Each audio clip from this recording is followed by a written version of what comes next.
2 winters ago, my dad got me a car for my birthday. Not only was it new, but it was also my first car. I had just gotten my license a month prior, and my father felt that I earned it. I was really excited, but the only problem was that we had just got hit with a really bad snowstorm. Literally the same day, the day of my birthday. So obviously that meant I wasn't going to be able to do any driving anytime soon. Until the snow at least cleared up a bit anyways. I was really bummed out about the snowstorm, but I was thankful for the car. Skip ahead to that same night, I was sitting in my room, and I was pondering the decision of taking my new car for a spin. I almost convinced myself to do it, but I knew my dad would kill me if he found out that I snuck out and drove without his permission, and especially with how shitty the roads were.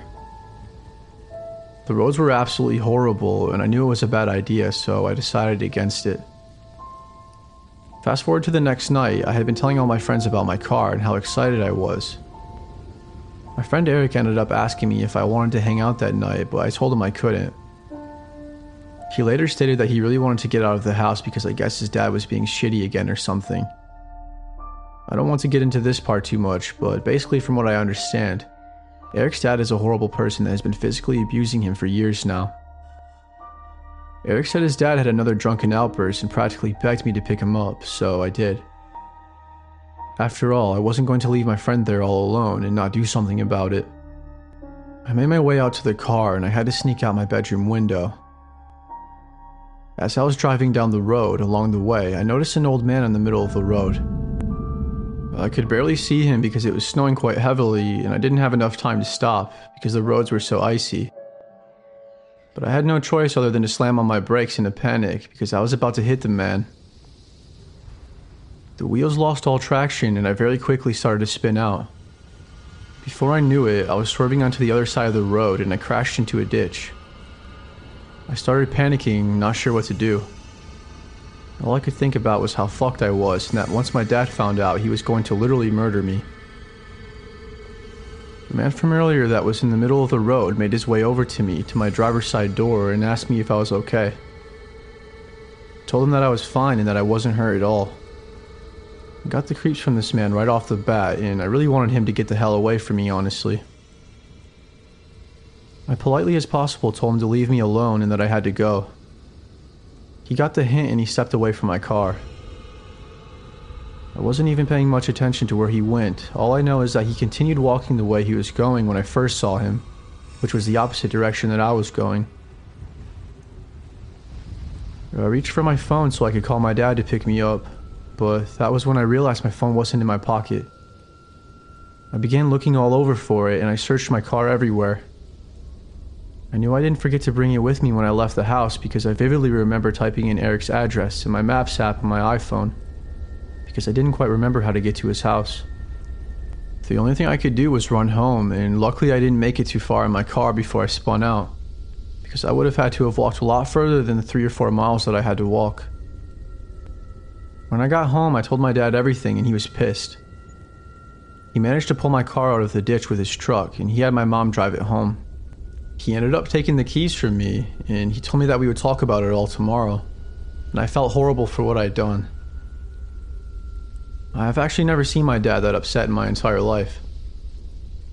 As I was lying in bed that night, I was still trying to figure out where my phone was. I was getting really angry because I had no idea what I did with it. I couldn't find it anywhere.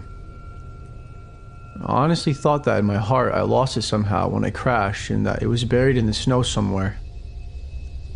Even though that seemed extremely unlikely to me at the time, that's the only thing I could think of that felt somewhat logical. All of a sudden, I heard something that sounded like it came from outside. It jump scared me pretty bad as I was deep in thought, and the last thing I expected was someone or something to be at my window. I chalked it up to be that it was probably just an animal, and I forgot about it completely with only a few minutes. I wish I wouldn't have let my guard down so fast though, because maybe, just maybe, things would have went down a lot differently than they did that night.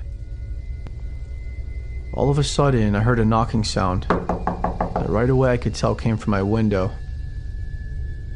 I turned my head and looked over at the window so fast that it hurt my neck. There was a guy standing there a few feet from the window outside looking in. I couldn't tell who it was or what he looked like because it was too dark. All I could make out was that he was kind of tall and had long hair. Like the guy from earlier, I thought. I couldn't believe what I saw, and I immediately ran to get my dad again. When we came back to my room, my bedroom window was wide open and my phone was sitting on my bed. I had no idea what to make of it all at first, but it had to have been that man from earlier that I spoke with briefly after the crash. He must have followed me home. Why the hell would he have taken my phone? And if he was attempting to steal it, why would he bring it back? And if he was just trying to do a good deed, why the hell would he sneak through my damn window in the middle of the night instead of knocking on the front door like a normal person? Of course, we looked all over for him, hoping he wasn't still in our house. My dad and I spent over 20 minutes easily looking for him, but he was gone. We called the police, but there wasn't much we could do. With the little evidence we had, I could give them a description of the man, but that was about it. Just under a week later, I saw him once again. It was in our backyard in the middle of the night, doing who knows what. I walked outside as soon as I saw him, and I yelled at him from the back patio and told him to leave and to never come back. I got my dad as well, and once again, by the time my dad showed up to the scene, he was gone. I'm not sure what the hell this guy wanted or what he was trying to do, but I haven't seen him since the last time I just told you about. I still get the occasional thought about him and that he's going to try to come back at some point, even though this happened 2 years ago. Needless to say, I learned my lesson that night about a couple things.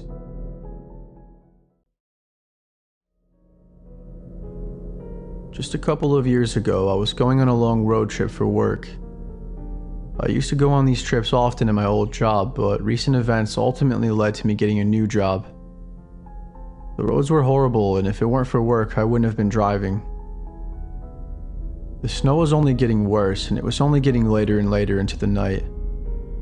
I decided to stop at a nearby hotel that was up ahead, a few exits down on the highway. Hopefully the roads will be clear in the morning, I thought. Or at least better than they are now. When I arrived, I went to the front desk and I told the worker I needed a room for the night. I paid for it and I made my way to the room. I was thinking about going to sleep because after all, I was exhausted from driving all day, but at the same time, I felt like I needed to move around. I had been driving all day like stated previously, so my body was sore from sitting in the same position for hours on end. If you have ever drove for a prolonged amount of time, then you would know what I'm talking about. I decided to get some food, and after I ate, I let my stomach digest, and I decided that I wanted to go for a quick swim in the pool. The hotel had a nice indoor pool, along with a hot tub. I was the only person at the pool, and it was quite relaxing and much needed. But then I noticed a guy out of the corner of my eye who startled me. He was on the far left side towards the back of the pool area in a dark, dimly lit corner sitting down on one of the plastic chairs. I didn't notice him when I first arrived at the pool, nor did I notice him walk in while I was there. I kinda just figured that maybe he was a lifeguard or someone that worked there, but he gave me the creeps. He kept staring at me, and every time I looked at him, he would look away. I started to feel weird, so I got out of the pool shortly after. I barely even dried off, and I walked back to my room. I put dry clothes on, and I walked out to the hall and headed to the main lobby area so I could get myself something to drink and a few snacks before bed. When I got back into my room, I turned the TV on and settled in before I was going to try and sleep to help me relax a little. It wasn't too long after that I heard a noise that sounded like it came from the outside of my hotel room. It sounded much closer though. There was no one in the room with me, not that I knew of anyways. I heard the noise again, except this time it was much louder and I could definitely tell where it was coming from. I was almost 100% sure that it was coming from the bathroom in my room. I panicked and I sat there for a few seconds, probably trying to rationalize the situation I was in as a coping mechanism. Part of me didn't want to believe what was happening, I'm sure.